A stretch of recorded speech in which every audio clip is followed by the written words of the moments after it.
ചോറ് വിളമ്പാൻ നോക്കുമ്പോൾ ചോറ് വെക്കാൻ മറന്നുപോയി. കഴിഞ്ഞ വർഷത്തിലെ ഓണത്തിന് 2-3 ദിവസം നീണ്ടു നിന്ന തകൃതിയായ ഒരുക്കങ്ങളാണ്. പച്ചക്കറികളൊക്കെ വാങ്ങുന്നു. ഇവിടെ ചെന്നൈയില് നേന്ത്രക്കായ് കിട്ടാൻ കുറച്ച് പ്രയാസമാണ്. അപ്പൊ 2 ദിവസം 3 ദിവസം മുമ്പേ പോയാലേ കായായിട്ട് കിട്ടുള്ളൂ. അങ്ങനെ അതൊക്കെ ഒരു പച്ചക്കറി കടയിൽ ഏൽപ്പിച്ച് വാങ്ങുന്നു. പിന്നെ പച്ചക്കറികളൊക്കെ അരിഞ്ഞ് ബോക്സിലാക്കി വെക്കുന്നു. എല്ലാം പണി ഈസിയാക്കാൻ വേണ്ടിയിട്ട്. ഓണത്തിന് അന്ന് ബുദ്ധിമുട്ടുണ്ടാവാൻ പാടില്ലല്ലോ.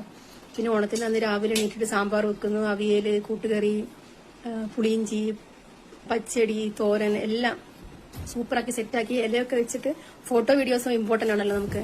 അപ്പൊ ഫോട്ടോ എടുക്കാൻ വേണ്ടി ഇലയിൽ എല്ലാ ഡിഷും വിളമ്പി പായസം. ചോറ് വിളമ്പാൻ നോക്കുമ്പോൾ ചോറ് വെക്കാൻ മറന്നുപോയി. എല്ലാ കറി എല്ലാം വെച്ച് ഇലയൊക്കെ ഇട്ടിട്ട് ഏകദേശം ഒരു 12:30-12:45 ആയി ഉണ്ടാവും. ഫോട്ടോ എല്ലാം എടുത്തോണ്ട് വെക്കുമ്പോൾ ചോറില്ല. നോക്കുമ്പോൾ ചോറ് തരിക, ഇവിടെ ചോറ് വെച്ചില്ല, ചോറ് വെക്കാൻ മറന്നുപോയി. പിന്നെ ഭാഗ്യത്തിന് ഇവിടെ ചെന്നൈയിലൊക്കെ പൊന്നിയരിയ കിട്ടുക. വേഗം വേഗം ഒരു അരമണിക്കൂർ കൊണ്ടൊക്കെ വെന്ത് കിട്ടും. വേഗം അടുപ്പത്തിട്ട് വേവിച്ചിട്ട് അങ്ങനെ ചോറ് തിന്നു. നല്ലൊരു മെമ്മറി ആയിരുന്നു കഴിഞ്ഞ വർഷം.